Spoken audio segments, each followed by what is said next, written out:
بسم الله الرحمن الرحيم الرحمن علم القرآن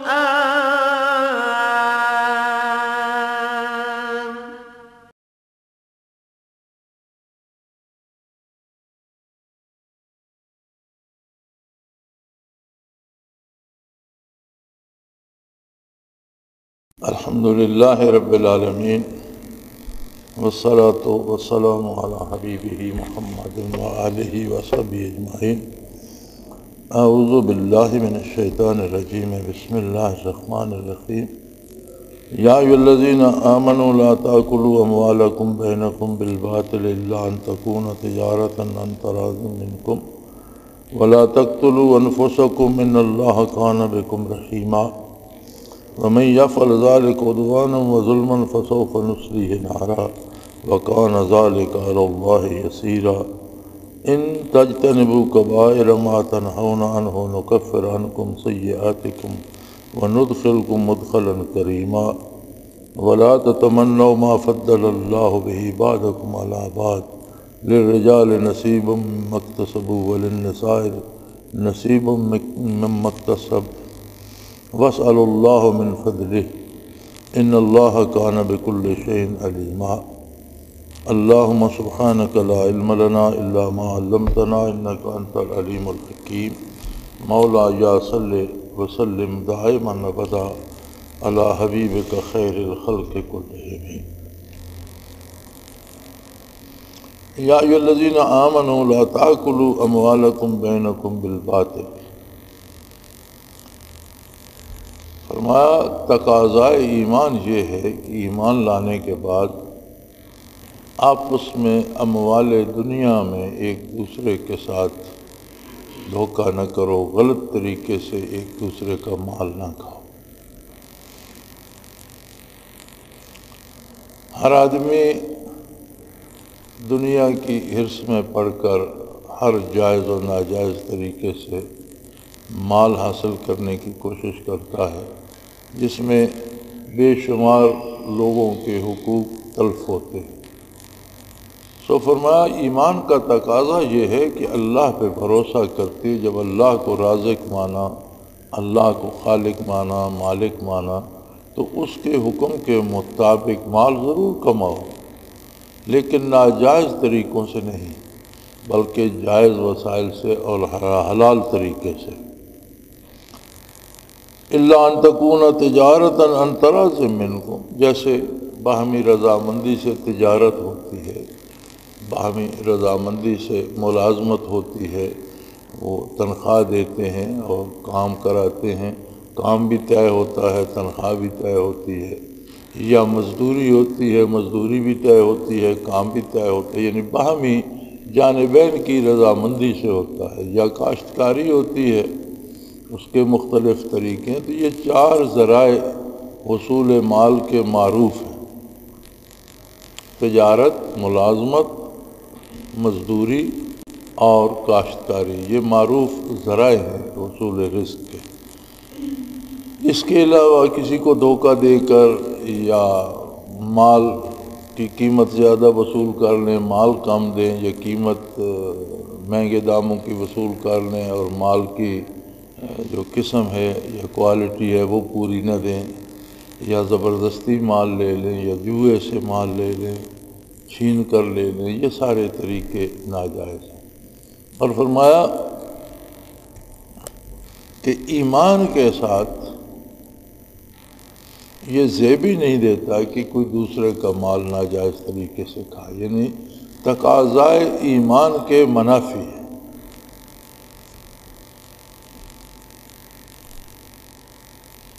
وَلَا تَقْتُلُوا أَنفُسَكُمْ، اور اپنے لوگوں کو، اپنی جانوں کو قتل نہ کرو، اپنے آپ کو قتل نہ کرو، اپنے لوگوں کو قتل نہ کرو۔ یہ جو آج رواج بن گیا ہے یہ دھماکوں کا اور خودکش دھماکوں کا، اس کا اسلام میں کوئی جواز نہیں۔ میدان کارزار میں لشکر اسلامی برسر پیکار ہوتا ہے تو یہ عہد رسالت مآب صلی اللہ علیہ وآلہ وسلم میں بھی ہوتا رہا کہ بعض جان باز دشمن کی صفوں میں گھس جاتے تھے جوش جہاد میں، اور بہت سے کافروں کو قتل کرتے، بعض اوقات خود بھی شہید ہو جاتے۔ یہ بھی تاریخ کا حصہ ہے کہ بعض جان باز دشمن کی صفوں میں گھس جاتے اور لڑتے لڑتے صفیں چیرتے ہوئے دوسری طرف لشکر کے پیچھے نکل جاتے، ادھر سے پلٹ کر حملہ کر دیتے اور لڑتے لڑتے اس طرف نکل آتے، ان میں بعض زخمی ہو جاتے، بعض شہید ہو جاتے۔ اسی طرح اگر مقابلہ کفر اور اسلام کا ہو اور کوئی جان باز اپنی جان دے کر بھی مقابلہ کر جائے، یا جس طرح آج ٹیکنالوجی بدل گئی ہے، جدید آ گئی ہے، کوئی بم لے کر گھس جائے اور دشمنوں کو تباہ کر دے اور اس میں خود بھی مارا جائے، تو یہ اعلیٰ درجے کی شہادت ہوگی اور جوش جہاد میں ہوگی۔ لیکن بلا وجہ پرامن ملک میں خود کش دھماکے کرنا اور پھر یہ امید رکھنا کہ اس پر مجھے جنت ملے گی، یہ حرام موت ہے، اپنے لیے بھی اور دوسروں کے قتل کا جو گناہ ہے وہ بھی اس خود کش دھماکہ کرنے والے کے سر ہوگا۔ اس کا شرعی کوئی جواز نہیں ہے، اور کسی طرح سے بھی اسلام اس کی اجازت نہیں دیتا۔ ایک ملک میں ایک قانون ہے، آئین ہے، دستور ہے، جسے شکایت ہے، جسے تکلیف ہے، وہ بندہ قتل کرنے کی بجائے قانون کے پاس جائے، ورنہ قانون بھی نہیں سنتا تو اللہ کریم عادل ہے، اللہ کے سپرد کر دو، صبر کرو، ظالم کو اللہ زیادہ مہلت نہیں دیتا۔ آخر کلمہ پڑھنے کے بعد، اللہ کریم کو ماننے کے بعد، اگر دنیاوی عدالتیں نہیں بھی سنتی تو ایک عدالت تو ہے جس عدالت میں ہم سب کو جانا ہے، اور اللہ کریم پہ بھروسہ کیا جائے تو ظالم اور ظلم کی عمر کم ہوتی ہے، ظالم اپنے انجام کو پہنچ جاتا ہے، لیکن اگر اللہ پر بھروسہ کیا جائے اور یہ کسی حکومت سے کسی سیاسی ناراضگی پر یا کسی فرد سے ذاتی ناراضگی پر خود کو حملے کرنا، اس کا شرعی جواز قطعاً نہیں ہے، کوئی کہیں بھی نہیں ہے، بلکہ قرآن کے الفاظ بڑے صاف اور واضح ہیں، وَلَا تَقْتُلُوا أَنفُسَكُمْ، اپنے آپ کو، اپنی جانوں کو مت قتل کرو۔ اس میں دو چیزیں آ گئی، قتل جو دوسروں کو کرتا ہے گویا وہ بھی اپنے آپ کو بھی ساتھ قتل کر رہا ہے کہ وہ بھی تو اس کے مسلمان بھائی تھے، ایمان والے لوگ تھے اور مومن تھے، تو ان کا قتل بھی جائز نہیں تھا، اور پھر قتل کرنے والا خود بھی عموماً کم ہی بچا کرتا ہے۔ تو بڑا واضح حکم ہے، وَلَا تَقْتُلُوا أَنفُسَكُمْ، اپنے لوگوں کو قتل مت کرو، إِنَّ اللَّهَ كَانَ بِكُمْ رَحِيمًا، اللہ کریم تمہارے ساتھ بہت مہربان ہے، تمہارے بہت گناہوں سے درگزر کرتا ہے، تمہاری کوتاہیوں سے درگزر کرتا ہے، لیکن تم اتنے دلیر نہ ہو جاؤ کہ اس کی مخلوق کو تباہ کرتے پھرو۔ وَمَن يَفْعَلْ ذَلِكَ عُدْوَانًا وَظُلْمًا فَسَوْفَ نُصْلِيهِ نَارًا وَكَانَ ذَلِكَ عَلَى اللَّهِ يَسِيرًا، اور جو باز نہ آیا اور جس نے حد سے گزر کر اور ظلماً لوگوں کو قتل عام کا سلسلہ جاری رکھا، اللہ کی مخلوق کو قتل کرتا رہا، تو اللہ کو ایسے لوگوں کے ایمان کی پرواہ نہیں ہے، کیونکہ ناروا قتل کرنا بھی ایمان کے منافی ہے۔ ایمان ایک دعویٰ ہے، کردار اس کا گواہ ہوتا ہے۔ اگر کردار ایمان کے خلاف ہے، ایمان ایک دعویٰ ہے اور کردار اس کا ثبوت ہے۔ اگر کردار ایمان کے منافی ہے تو نبی کریم صلی اللہ علیہ وآلہ وسلم کا ارشاد ہے کہ ہر گناہ دل پہ ایک سیاہ نقطہ پیدا کر دیتا ہے۔ اگر آدمی تائب نہ ہو، باز نہ آئے، تو مسلسل گناہ اس سیاہی میں اضافہ کرتے رہتے ہیں، حتیٰ کہ دل سیاہ ہو جاتا ہے اور اس پر مہر کر دی جاتی ہے۔ ختم اللہ علی قلوبہم وعلی سمعہم وعلی ابصارہم غشاوہ، دلوں پہ مہر کر دی جاتی ہے، کانوں پہ آنکھوں پہ پردہ ڈال، یعنی توبہ کی توفیق بھی نصیب نہیں ہوتی۔ یہی ارشاد یہاں ہے کہ اگر کوئی زبردستی اور حد سے گزر کر اور اللہ کی مخلوق کو بے محابہ قتل کرتا ہی رہا اور لوگوں کے ساتھ ظلم کرتا رہا تو عنقریب اللہ اسے جہنم میں جھونکیں گے۔ حالانکہ مومن کا ایمان کے ساتھ جہنم کی وعید نہیں ہے، اس کا مطلب ہے کہ وہ ایمان سے بھی ہاتھ دھو بیٹھے گا اور آخرت میں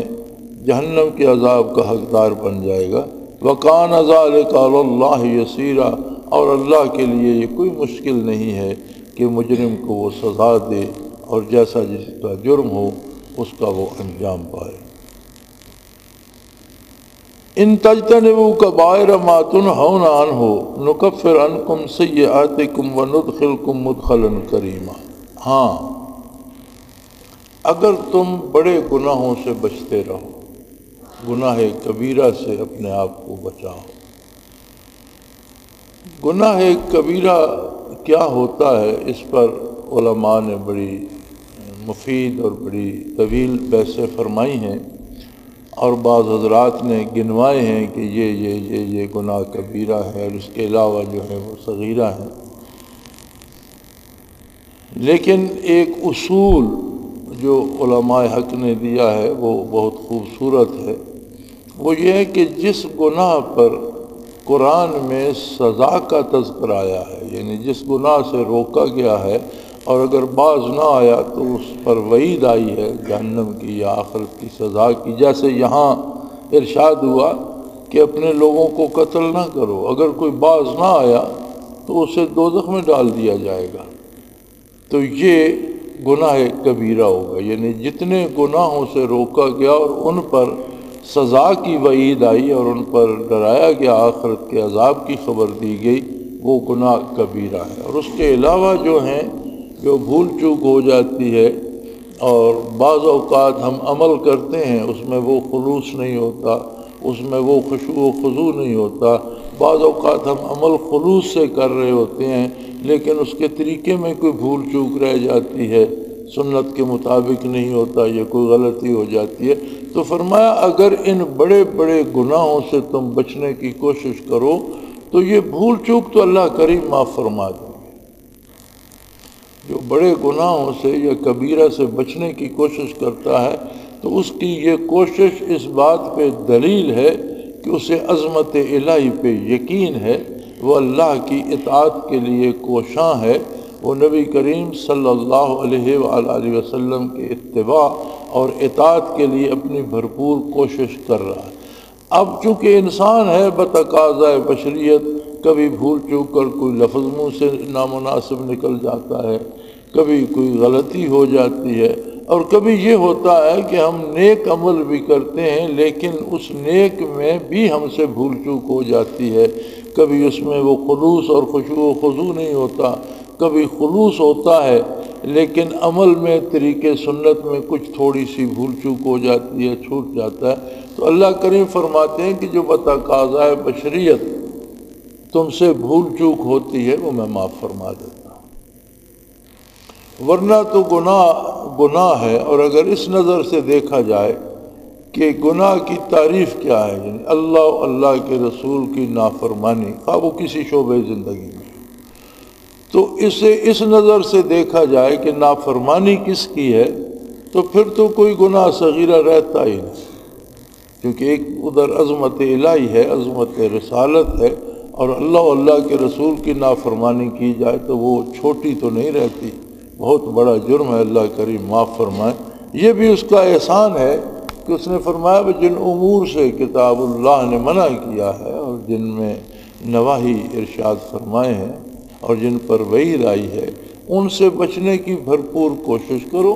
پھر جو تم سے بھول چوک ہوگی اللہ کریم اسے معاف فرمائے گا۔ وَنُدْخِلْكُمْ مُدْخَلًا كَرِيمًا، اور تمہیں بہترین ٹھکانے میں جنت الفردوس میں، جو اللہ کی رضامندی کا مظہر ہے، جو قرب الہی کا مظہر ہے، اس میں داخل فرمائے گا۔ ولا تتمنوا ما فضل اللہ به بعضکم علی بعض. بہت خوبصورت اور اصولی بات ارشاد فرمائی کہ دنیا میں زندگی گزارنے کا اور پرامن رہنے کا اور آرام سے زندگی گزارنے کا سلیقہ یہ ہے کہ اپنی کوشش کرو، اپنی محنت کرو، جتنا سیکھ سکتے ہو سیکھو، جتنا کام کر سکتے ہو کرو، اچھی روزی کماؤ، اچھا عہدہ حاصل کرو، لیکن دوسروں سے حسد نہ کرو. اپنے سے اوپر والے کو دیکھ کر اپنا سر دیوار سے مار کر نہ پھوڑو کہ میں خواہ مخواہ ویسا ہی بن جاؤں. جب یہ مارشل لا لگا تھا جنرل ضیاء الحق والا، تو میں پشاور جا رہا تھا تو نوشہرہ ایک بریگیڈیئر صاحب سے ملاقات ہوئی. تو وہ پھر یہاں بھی تشریف لاتے تھے، کبھی کبھی آیا کرتے تھے. تو کہتے تھے میں بڑا روتا ہوں. میں نے کہا جی کس بات پہ روتے ہو؟ میں علیحدگی میں بڑا روتا ہوں کہ ضیاء الحق کی جگہ میں کیوں نہیں. میں نے کہا یہ آپ کے رونے سے تو نہیں ہوگا، اس کے پاس ایک منصب تھا یا اسے اللہ نے اور دے دیا، وہ اس کا حصہ ہے. آپ جہاں ہیں وہاں کا حق تو ادا کریں. فرمایا وَلَا تَتَمَنَّوْا مَا فَضَّلَ اللَّهُ بِهِ بَعْضَكُمْ عَلَىٰ بَعْضٍ. اللہ نے بعض کو بعض پر فضیلت دی ہے، دنیاوی اعتبار سے بھی، دینی اعتبار سے بھی، علمی اعتبار سے بھی، استعداد کار کے اعتبار سے بھی، اور سب کا محاسبہ یا مواخذہ ان کے خلوص کے مطابق ہو. نبی کریم صلی اللہ تعالیٰ علیہ وآلہ وسلم نے فرمایا کہ اگر امیر لاکھوں روپے اللہ کی راہ میں خرچ کرتا ہے، لیکن ایک غریب جو دن بھر میں 1 روپیہ ہی کماتا ہے، وہ اس میں سے تھوڑا سا اللہ کی راہ میں دے دیتا ہے، تو اجر کے لحاظ سے اس غریب کا دینا بڑھ جاتا ہے. اسے زیادہ اجر ملے گا کہ امیر نے لاکھوں دے کر اس کے پاس کروڑوں بچ رہے. اس نے لاکھوں دیے بھی تو اس کے پاس کروڑوں بچ رہے، اور اس کے پاس تو 1 ہی روپیہ تھا جس میں سے اس نے اللہ کے نام پر بھی دیا. تو عند اللہ خلوص کو دیکھا جاتا ہے، آدمی کی محنت اور اس کے مجاہدے کو دیکھا جاتا ہے. انجام کار یہ زندگی آخری زندگی نہیں ہے، بلکہ یہ زندگی کی ابتدا ہے. اور یہاں آزمائش ہے کہ کون کتنا مخلص ہے اپنے مالک اللہ کریم کے ساتھ، اپنے رب کریم کے ساتھ، اپنے پروردگار کے ساتھ. سو اس میں نہ پڑے رہو کہ فلاں کے پاس جو چیز ہے وہ مجھے مل جائے. جس کو اللہ نے جو دیا ہے وہ کرے. آپ کی اپنی جو ذمہ داری ہے، جو آپ کے اپنے پاس ہے، آپ اس کا حق ادا کریں. اور اس ایک جملے نے انسانی زندگی کے بیشتر مسائل حل کر دیے. آپ اگر معاشرے میں دیکھیں تو زیادہ فساد جو ہے اس کا سبب یہ ہے کہ فلاں کے پاس ہے اور میرے پاس کیوں نہیں، اس سے میں چھین لوں، اس سے میں نہ لے سکوں تو کم از کم اس سے ضائع کرا دوں، اس کے کام نہ آئے. فلاں ہمارے ملکی نظام میں ہم گزشتہ 60 برسوں میں جو بھگت رہے ہیں وہ بھی اسی کی ایک شکل ہے کہ ایک پارٹی حکومت میں آ جاتی ہے، دوسری اسے کام نہیں کرنے دیتی بلکہ اس سے حکومت اس کی گرانے کے چکر میں رہتی. طریقہ کار تو یہ تھا کہ کچھ لوگ اقتدار میں آ گئے، کچھ حزب اختلاف میں آ گئے. اب وہ ان کے اچھے کام کے ساتھ تعاون کرتے اور جہاں وہ غلطی کرتے وہ سرعام تنقید کرتے، روکتے، لوگوں کو بتاتے کہ یہاں یہ غلطی کر رہے ہیں، تو اصلاح ہوتی اور ملک ترقی کرتا. لیکن بجائے اس کے ہم یہ سمجھتے ہیں کہ اپوزیشن کا کام یہ ہے کہ حکومت سے اقتدار چھین لے. چھین نہیں سکتی تو کم از کم ان کا اقتدار تو ضائع کر دے. ہمارے 60 سال اس میں برباد ہو. اگر ہم یہ قناعت کرتے کہ میرے ذمہ جو ذمہ داری ہے میں اسے دیانتداری سے ادا، اور یہ حکومت کے ایوانوں سے لے کر ہمارے خاندانوں اور گھروں تک یہ مرض ہے کہ ایک بھائی کے پاس کوئی چیز ہے، دوسرا چاہتا ہے چھین لوں، چھین نہیں سکتا تو کم از کم اس سے ضائع کرا دو. فرمایا بجائے اس کے تم اپنی محنت کرو، جو اللہ نے تمہیں دیا ہے اس پہ قناعت کرو، اپنی ذمہ داری پوری کرو. یہ نعمت نہ اس کے پاس رہے گی نہ تمہارے پاس رہے گی. اقتدار و اختیار بھی جانے والا ہے، مال و زر بھی جانے والا ہے، دنیا ہی جانے والی ہے، آخر اللہ کریم کی بارگاہ میں پیش ہونا ہے۔ تو یہ اللہ کا نظام ہے۔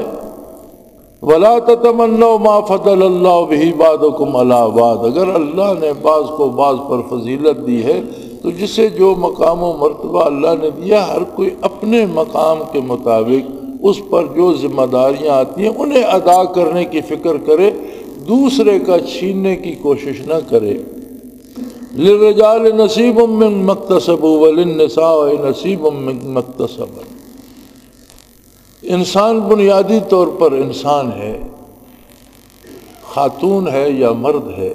بنیادی طور پر دونوں انسان ہیں، دونوں کو اللہ نے پیدا فرمایا، دونوں کی ذمہ داریاں اللہ نے تقسیم کر دیں، دونوں کو اللہ کے حضور جواب دینا ہے۔ کامیاب وہ ہوگا جو اپنی ذمہ داریاں اچھے طریقے سے ادا کر کے اللہ کی بارگاہ میں سرخرو ہو جائے۔ اب اس لڑائی میں نہ پڑو کہ خاتون اس جھگڑے میں پڑ جائے کہ میں عورت کیوں ہوں، مجھے مرد ہونا چاہیے، اور مرد اس جھگڑے میں پڑ جائے کہ مجھے خاتون ہونا چاہیے۔ آج جو ہمارا معاشرہ ہے اس میں یہ جھگڑا بھی چل رہا ہے۔ آپ نوعمر نوجوانوں کو دیکھیں تو وہ منہ داڑھی صاف کر کے پاؤڈر شاؤڈر لگا کے تو بال لمبے کر کے بالکل اور لڑکیوں کی طرح بنے ہوئے ہیں، اور عورتوں کو دیکھیں تو وہ پینٹ شرٹ پہن کے اور اپنا بال وغیرہ کٹوا کے وہ لڑکوں کی طرح نظر آنے کی کوشش کریں۔ تو یہ طریقہ معاشرے کی تباہی کا سبب ہے۔ جس طرح مال و زر میں عہدے اور امارت غربت میں جھگڑا ہے، اسی طرح جس کو اللہ نے مرد پیدا کیا ہے، مرد کو مرد کی ذمہ داریاں دی ہیں، اس کا کام یہ ہے کہ اپنی ذمہ داریوں کا احساس کر کے اللہ کی بارگاہ میں سرخرو ہو۔ جسے بحیثیت خاتون پیدا کیا ہے اسے خاتون کی ذمہ داریاں دی ہیں، وہ بجائے اس کے کہ مرد بننے کی غلط کوشش کرتی رہے، اسے چاہیے کہ بحیثیت عورت جو اس کی ذمہ داریاں ہیں وہ آسان طریقے سے ادا کرے اور اللہ کے نزدیک اپنا اجر پائے۔ وَاسْأَلُوا اللَّهَ مِنْ فَضْلِهِ، ہاں محنت کرو، کام کرو اور اللہ کریم سے زیادہ مانگو، جتنا مانگ سکتے ہو مانگو، اس کی مہربانیاں مانگو، اس کا کرم مانگو، اس سے زیادہ روزی اس سے مانگو، عہدہ چاہتے ہو تو اس سے مانگو، لیکن اللہ سے مانگنے کا بھی ایک سلیقہ ہے۔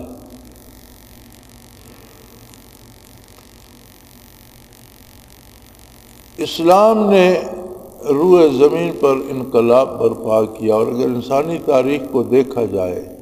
تو جو انقلاب آقا نامدار صلی اللہ علیہ وسلم نے پیدا فرمایا، اس کی نظیر نہ پہلے ملتی ہے اور نہ قیامت تک کوئی دوسری نظیر آئے۔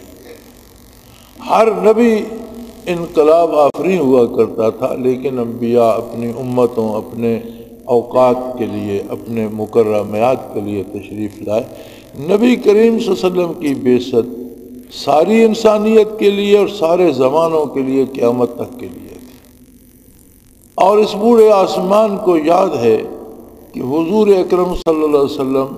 نزول وحی کے وقت اکیلے تھے، 1 سے 2 ہوئے، 2 سے 4 ہوئے، اور یوں بڑھتے بڑھتے تھوڑے ہی عرصے میں روئے زمین پر ایک انقلاب برپا ہو۔ اس انقلاب کو روکنے کی دنیا کفر نے بڑی کوشش کی، بڑے ہیلے کیے، بالآخر معاملہ میدان بدر تک جا پہنچا۔ غزوہ بدر اپنی حیثیت سے بے مثال ہے اور ایک عجیب معجزہ ہے اسلام کی حقانیت کا، نبی صلی اللہ علیہ وسلم کی صداقت کا گواہ، کہ 313 جنہیں آپ نے حتیٰ کہہ سکتے ہیں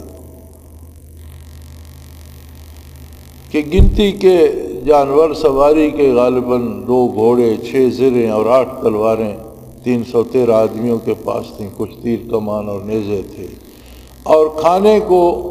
عین میدان کارزار میں نبی کریم صلی اللہ علیہ وسلم نے دن بھر کے لیے 5 کھجوریں ہر ایک جان باز کو دی تھی، جنہیں دن بھر جہاد کرنا تھا۔ سامنے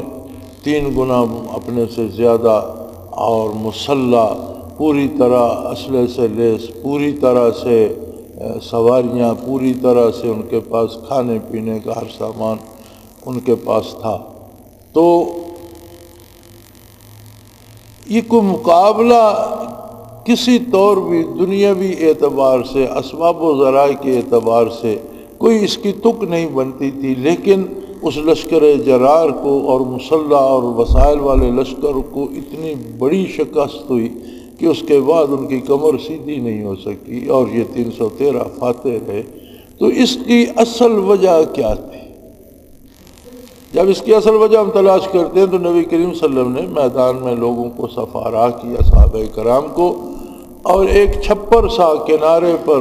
تھوڑی سی وہ اونچائی ہے، ریت کا ٹیلا ہے، اس پر ایک چھپر سا یہ سروٹ وغیرہ کاٹ کر صحابہ نے بنا دیا تھا، جسے آپ آج کی فوجی زبان میں کمانڈ پوسٹ کہہ سکتے ہیں۔ حضور وہاں تشریف لے کے، سیدنا ابو بکر صدیق رضی اللہ عنہ ساتھ تھے، حضور نبی کریم نے دست دعا بارگاہ الوہیت میں اٹھائے اور فتح کی دعا کی، بلکہ یہ تک فرمایا کہ اللہ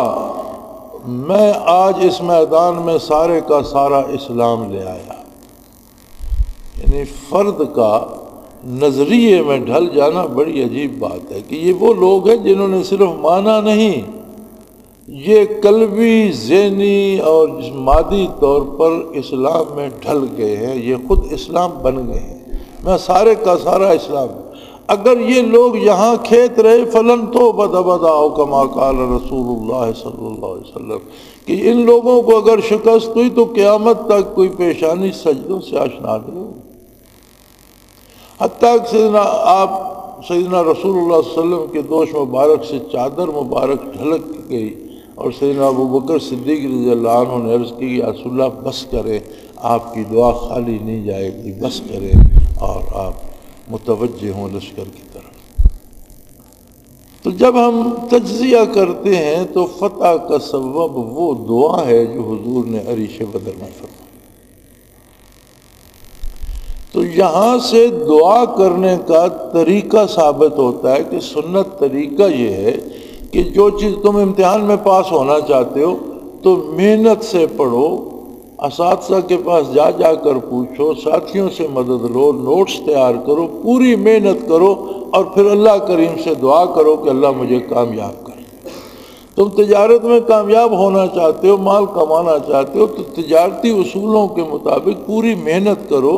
مشورے سے، لوگوں کے مشورے سے کام کرو، لین دین کے جو اصول ہیں وہ اپناؤ اور ساتھ اللہ کریم سے دعا کرو۔ حضور نبی کریم صلی اللہ علیہ وسلم 150 کلومیٹر مدینہ منورہ سے میدان بدر میں تشریف لے گئے، صحابہ کرام کو صفارا کیا، جو اسلحہ میسر تھا عطا فرمایا، جو خوراک میسر تھی عطا فرمائی، اور پورے جو وسائل تھوڑے تھے یا بہت تھے، جو تھے وہ سر میدان حاضر کر کے دعا فرمائی۔ یہاں بھی ارشاد ہو رہا ہے وَاسْأَلُوا اللَّهَ مِنْ فَضْلِهِ، اگر تم زیادہ دولت چاہتے ہو، حکومت چاہتے ہو، اقتدار چاہتے ہو تو اللہ سے مانگو، دوسرے کا چھیننے کے در پہ کیوں ہو؟ جس نے اسے دیا ہے تمہیں بھی دے سکتا ہے، لیکن اس کا سلیقہ ہے، طریقہ ہے، اس کے تقاضے ہیں، وہ تقاضے پورے کرو، اس کے اسباب ہیں، وہ اسباب مہیا کرو، جو تمہارے بس میں ہے وہ کرو اور پھر اللہ سے دعا مانگو، لوگوں سے چھیننے کی نہ سوچو۔ ان اللہ کان بکل شیء علیما، یقیناً اللہ ہر چیز سے واقف ہے، وہ تمہارے حال سے بھی واقف ہے، تمہاری آرزوؤں سے بھی واقف ہے، تمہاری خواہشات سے بھی واقف ہے۔ تمہارے ذمہ یہ ہے کہ تم اللہ کی مرضیات پہ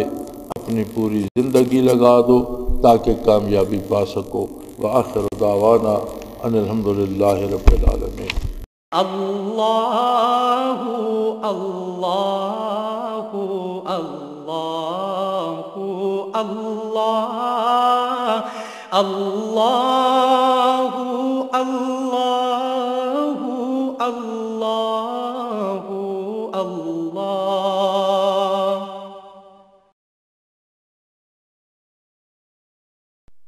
حضرت امیر محمد اکرم آوان مد ذلہ العالی دارالعرفان منارہ ضلع چکوال میں سالہ سال سے قرآن و حدیث کے اوپر خطابات کر رہے ہیں اور سلسلہ نقشبندیہ اویسیہ کے مطابق لوگوں کو ذکر الہی کی تربیت دے رہے ہیں۔ وہ قرآن پاک کی تفسیر ترتیب وار بیان کر رہے ہیں۔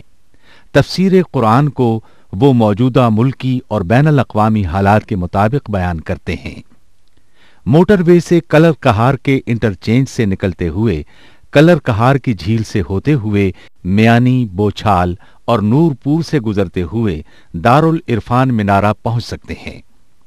حضرت امیر محمد اکرم آوان نے بچیوں اور بچوں کی دینی اور دنیاوی تعلیم کے لیے سقارہ اکیڈمی کے نام سے ایک درسگاہ بھی قائم کی ہے، جس کا افتتاح ملک پاکستان کے صدر جنرل محمد ضیاء الحق نے اپنے دست مبارک سے کیا تھا۔ وہ تمام احباب جو اسلام کی طلب رکھتے ہیں ان سے گزارش ہے کہ دارالعرفان منارہ ضلع چکوال میں امیر محمد اکرم آوان صاحب کے خطابات سے مستفید ہوں۔ وہ ہر جمعے کو نماز سے پہلے بیان فرماتے ہیں۔ ہر ماہ کی پہلی اتوار کو ماہانہ اجتماع ہوتا ہے جس میں آپ خصوصی خطاب فرماتے ہیں اور پاکستان کے چاروں صوبوں سے احباب اس اجتماع میں شرکت کرتے ہیں۔ اس کے علاوہ یہاں سال میں 2 مرکزی اجتماعات بھی ہوتے ہیں، ایک رمضان المبارک میں اعتکاف کا اجتماع اور دوسرا جولائی اور اگست میں 40 دن کا اجتماع ہوتا ہے جس میں روحانی تربیت کی جاتی ہے۔ اپنا خون سیماب دے کر اتنا ہم کر جائیں گے، نام آقا کا چمن میں پھر رقم کر جائیں گے۔